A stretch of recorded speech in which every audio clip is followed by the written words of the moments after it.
Bonjour à tous, nous voici ensemble pour quelques instants, pour un moment ici de divination.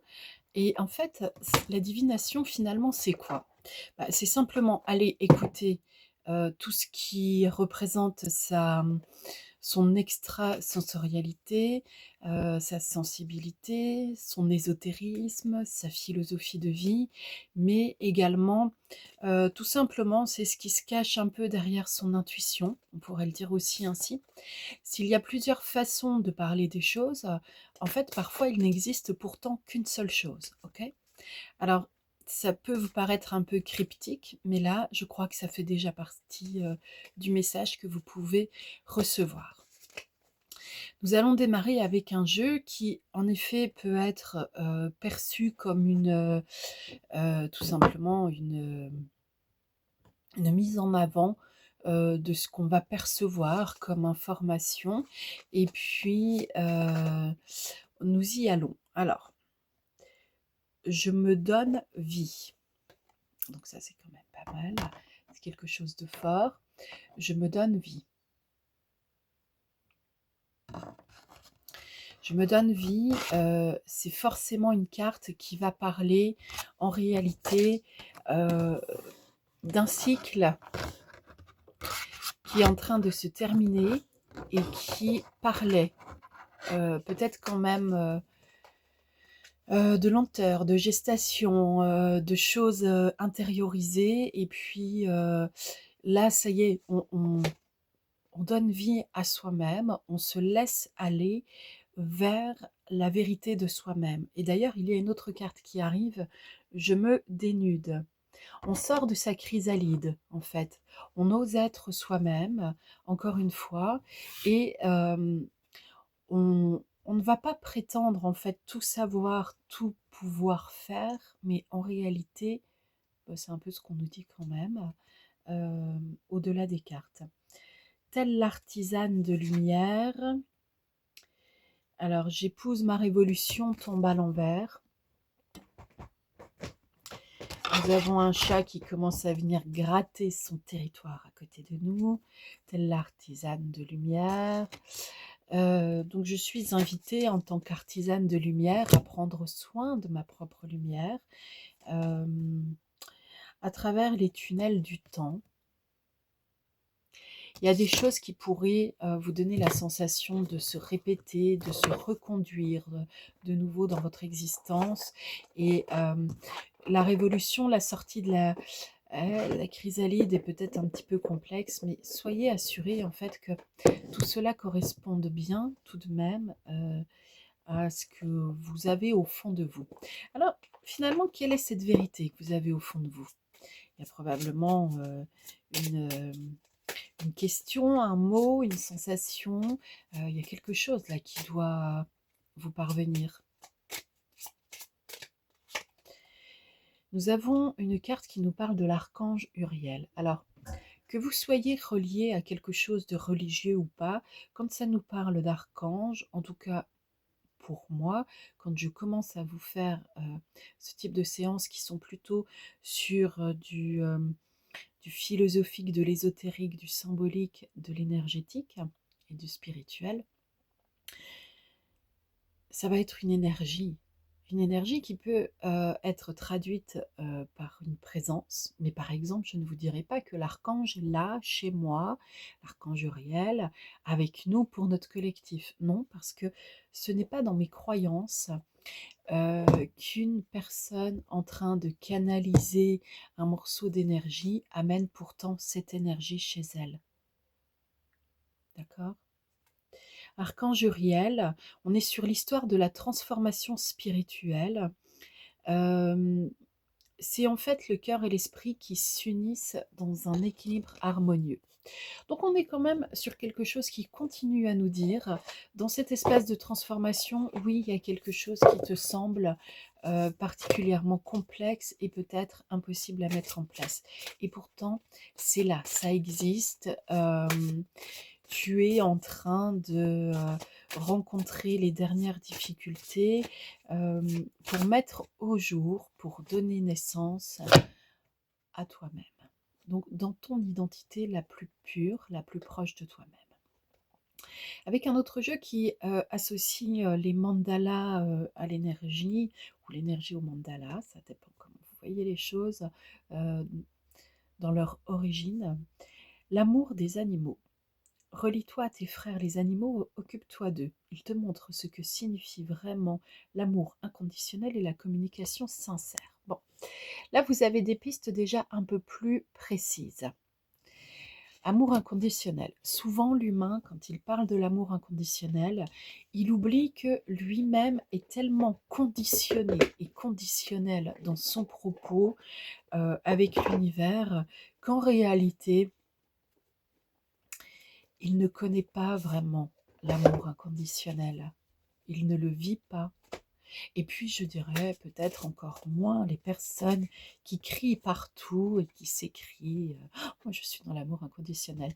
Il y a des postures que l'on peut avoir, il y a des choses que l'on peut prétendre, et ce n'est pas pour autant que la loi d'attraction euh, corrobore nos propos et puis amène ce que l'on vient d'énoncer. Il faut le vibrer intérieurement. Il faut être vrai. Avec un autre jeu, nous avons une carte qui porte le numéro 4, une autre qui porte le numéro 18. Et on a la notion d'organisation et le fait de se fier à son intuition. Ici, il va falloir en effet revenir vers vous-même. Vous travaillez trop, vous êtes peut-être trop dans l'action. Il va vraiment falloir reprendre un temps pour vous. Aller à l'intérieur de vous-même, vous poser, ressentir ce souffle divin en vous. Tout le monde a le souffle divin. Ce n'est pas parce que d'un coup vous entendez parler d'un souffle divin que vous pourriez être un être divin et pas l'autre.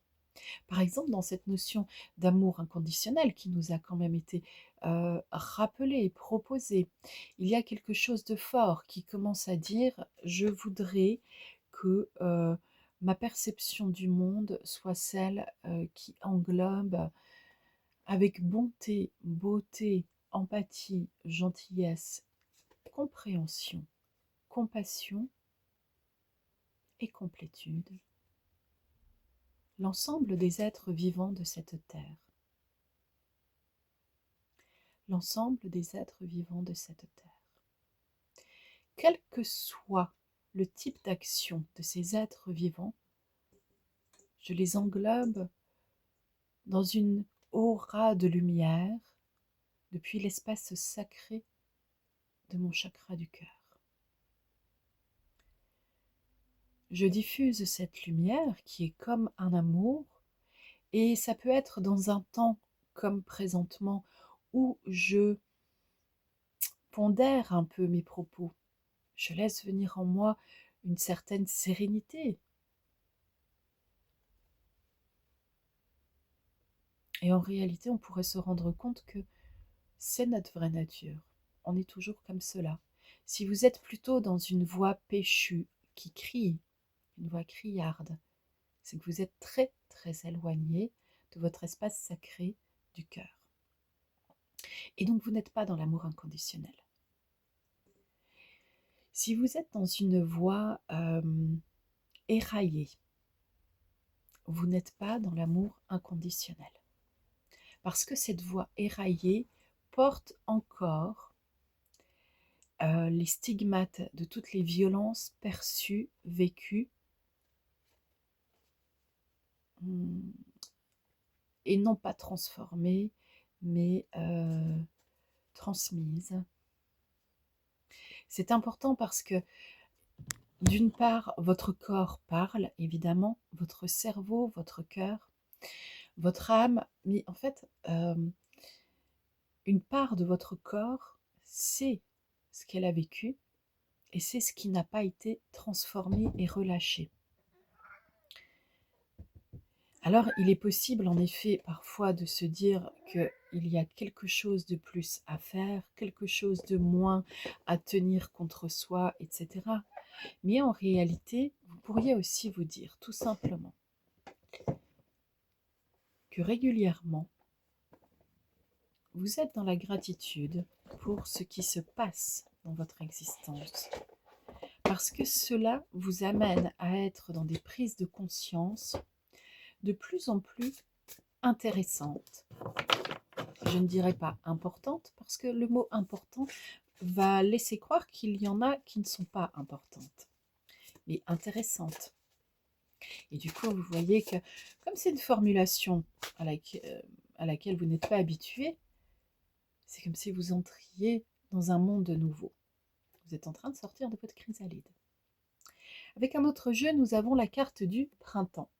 Alors, comme en ce moment, nous sommes au printemps, on pourrait dire tout simplement que là, en effet, nous sommes dans la temporalité du message, de ce qui est en train de se dire. On pourrait aussi dire que finalement, on est dans du renouveau, de la verdure, le rapport à la nature, à l'environnement. Peut-être même on change d'environnement. Parce que finalement, à chaque saison, on change un peu. L'environnement change autour de nous, donc nous changeons un petit peu aussi.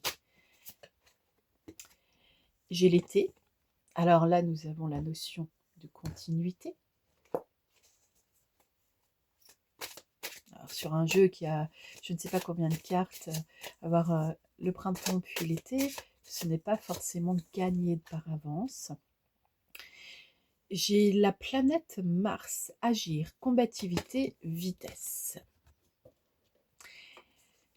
Il y a un moment où vous allez sentir en vous que il y a quelque chose qui démarre enfin. Qui démarre enfin et qui va avoir besoin de toute votre attention. Parce que, alors ici nous avons la planète Jupiter qui est à l'envers. Abuser, malchance, excès. Ça en fait, justement, il faut le mettre derrière, vous le mettez à l'envers. C'est le moment d'agir pour laisser passer tous ces schémas qui vous mettaient à mal, on va le dire ainsi, qui ne vous respectaient pas suffisamment, et afin de les remiser dans le passé. Sinon, en fait, vous allez toujours être un petit peu instable vis-à-vis de votre bonheur, avec des idées quand même qui peuvent être profondes, mais avec une ardeur qui confine à la violence parfois, quelque chose d'inconséquent, despotique peut-être, parce que tout à coup vous en avez marre, vous explosez, et ainsi de suite. Et ça, on vous dit en fait, il est temps de le changer. Parce que si vous l'avez en vous, et que vous ne le regardez pas, en tout cas, vous allez de toute façon forcément l'attirer autour de vous, et vous allez d'abord le voir dans votre extérieur, chez les autres. S'obliger, dépression, restriction. Là, c'est Saturne à l'envers. Donc, il y a des moments difficiles où vous vous demandez comment vous pourriez faire face à tout ce que vous avez à réaliser dans votre existence. On peut sentir la notion de la pression. Mais la pression, on l'a quand on ne sait pas finalement ce qu'on doit être, ce qu'on doit faire, comment y parvenir, et ainsi de suite. Donc si vous creusez la question en vous-même sur d'abord ce que vous êtes vis-à-vis de vous-même, mais également sur ce que vous voudriez être, vous avez déjà une ligne entre deux points qui est en train de se tracer. Ça, c'est hyper important parce que ça vous donne une direction. Ensuite, vous pouvez décider des moyens pour arriver au deuxième point.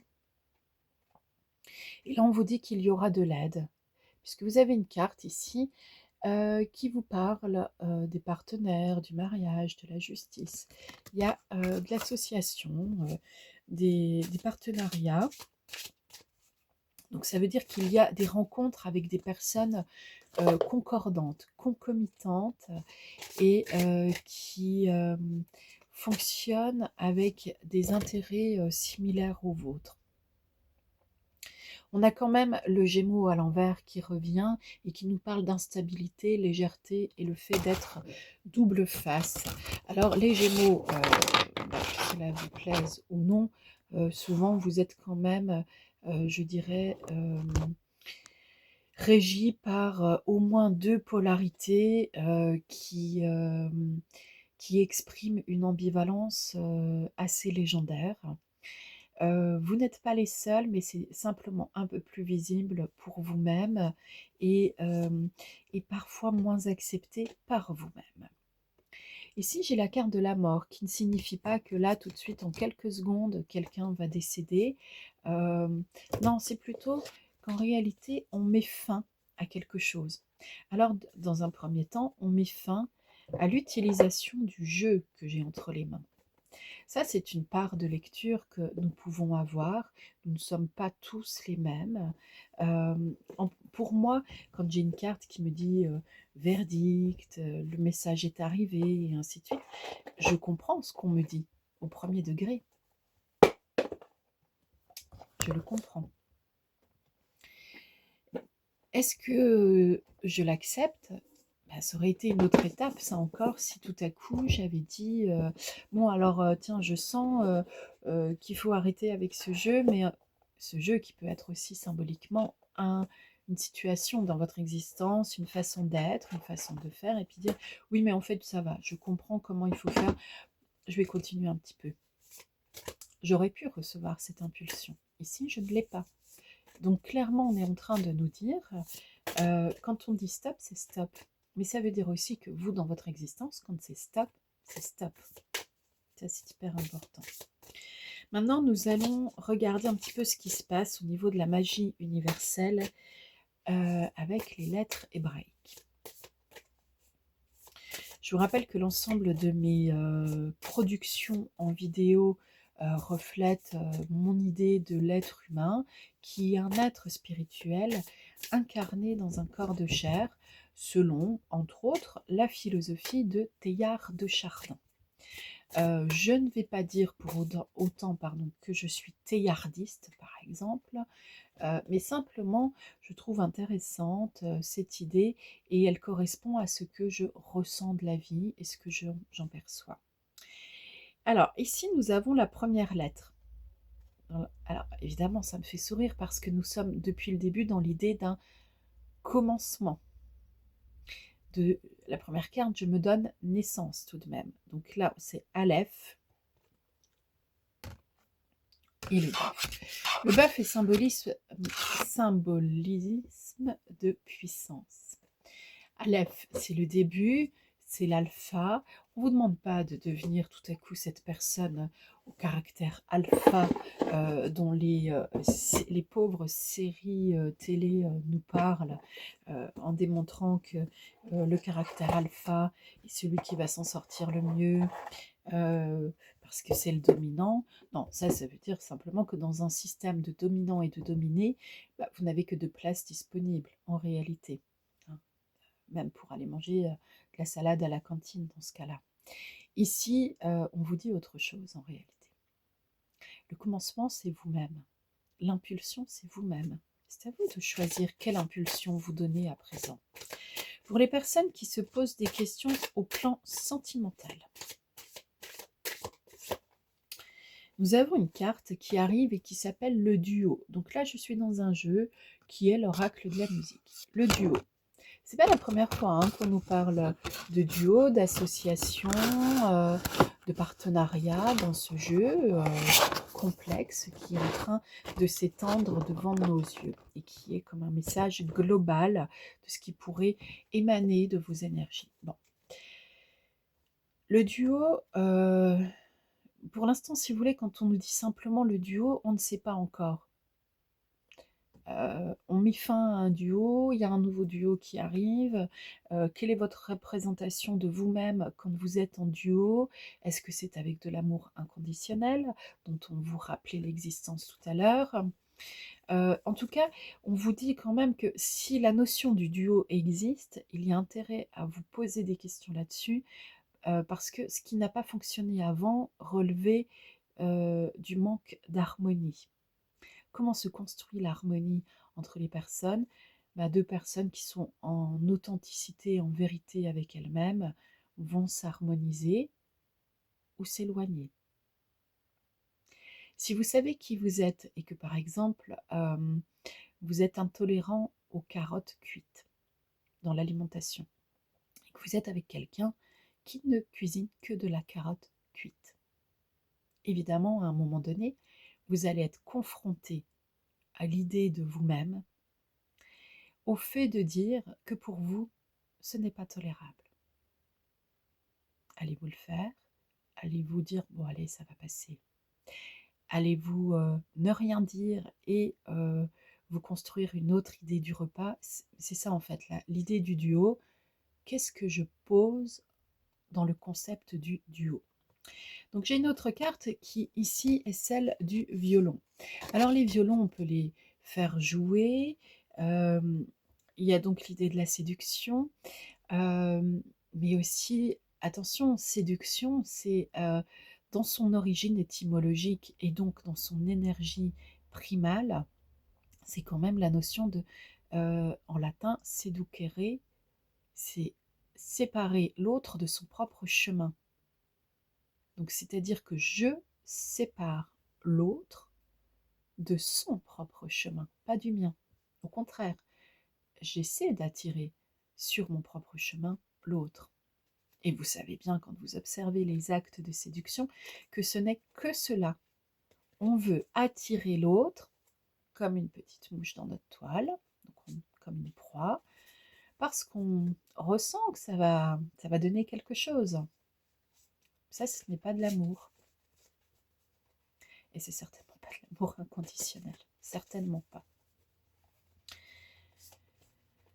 Dans le violon, évidemment, si vous observez les choses avec toutes les techniques autour du parler, de la communication et de l'écoute, et notamment avec la langue des oiseaux, vous allez entendre, je vais le dire, le violon. Vous entendez les mots à l'intérieur du mot. Qu'est-ce que cela vous fait vivre?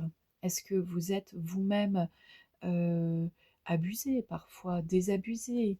Est-ce que vous abusez? Ici, on a le sol. Le sol qui est sous nos pieds, mais la note de musique sol, et puis surtout ça nous parle du chakra de la gorge. Dans ce jeu, c'est relié au chakra de la gorge. Alors il y a cette notion de dire, en effet. Là, vous pourriez imaginer que depuis votre chakra de la gorge, qui va se situer à peu près par là, et qui va régir aussi une grande partie de votre appareil phonatoire, dans cette sphère-là, est-ce que vous retenez des choses? Est-ce que vous pourriez tapoter aussi un petit peu au niveau du thymus, l'espace énergétique du thymus, bien sûr. Je ne parle pas ici d'organes, etc. Est-ce que vous pouvez tapoter pour essayer aussi de relancer un flux, donner un nouvel influx à votre vie? Qu'est-ce que vous avez oublié de dire en chemin? Pour certains, je crois que c'est « je t'aime ». Il peut arriver parfois qu'on arrête une relation et qu'on se rende compte plus tard à quel point on aimait la personne, à quel point on l'aime encore. Ça ne veut pas dire qu'on doive retourner avec cette personne. Si on peut trouver le moyen de lui dire en direct à quel point on l'aime et on l'a aimé et on l'aimera, c'est formidable. Et ça fait partie de nos grandes missions de vie. C'est la diffusion de l'amour, en vérité. Et puis, si on ne sait pas comment faire pour reprendre contact, juste pour dire les choses comme ça,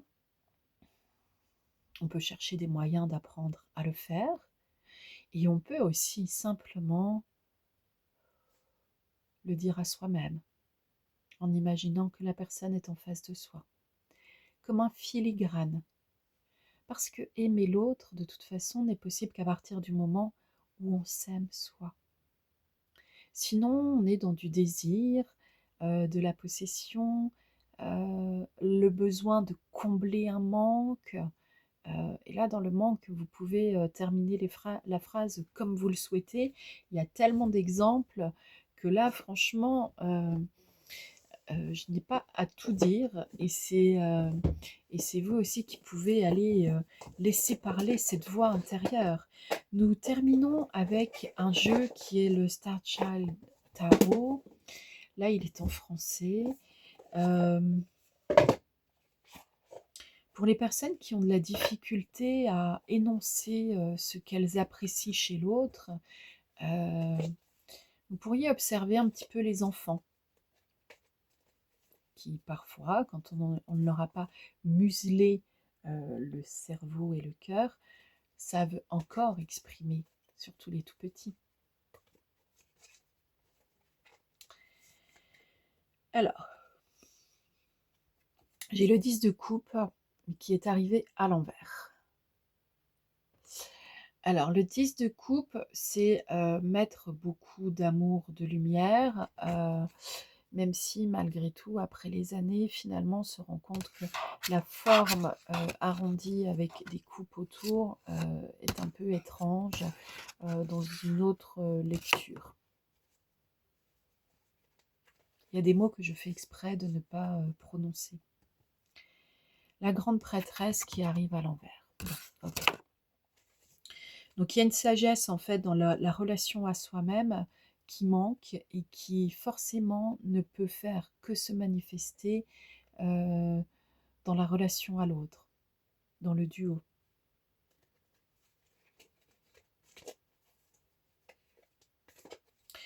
Pour les personnes qui attendent des nouvelles, qui se sentent en silence, dites-vous que simplement ce silence n'est pas là pour rien. Ça veut simplement dire que vous n'êtes pas dans les mêmes mondes énergétiques.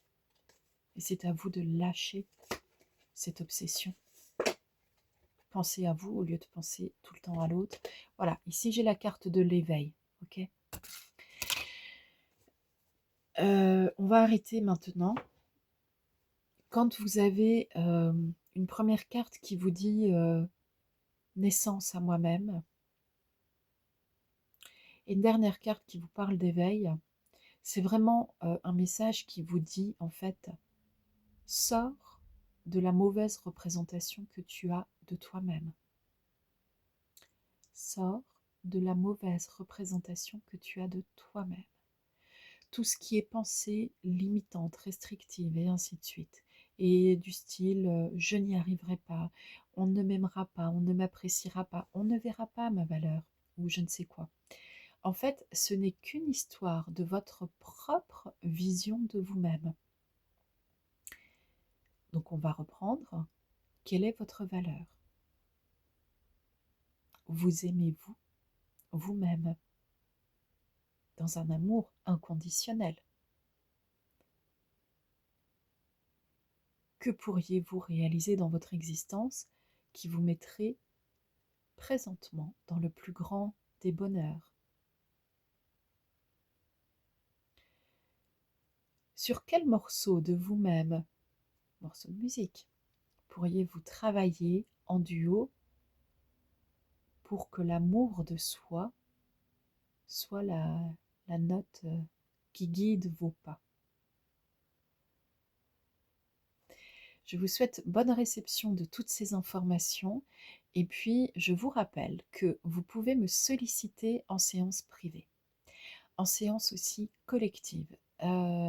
J'ai différents formats à vous proposer et c'est en me contactant par email marina.petitdemange@gmail.com ou si vous le souhaitez par SMS au 06 76 63 58 34. Simplement par SMS. Si c'est un appel pour avoir des informations, c'est non. Je ne peux pas être en mesure pour l'instant de gérer ces appels. Vous envoyez un SMS, on démarre un échange d'informations qui vous permettra de comprendre comment je travaille et ce que je peux vous proposer, ainsi que les tarifs précis. Et puis, nous verrons ensuite comment nous mettre en contact au mieux pour que tout cela se réalise. À tout bientôt. Au revoir.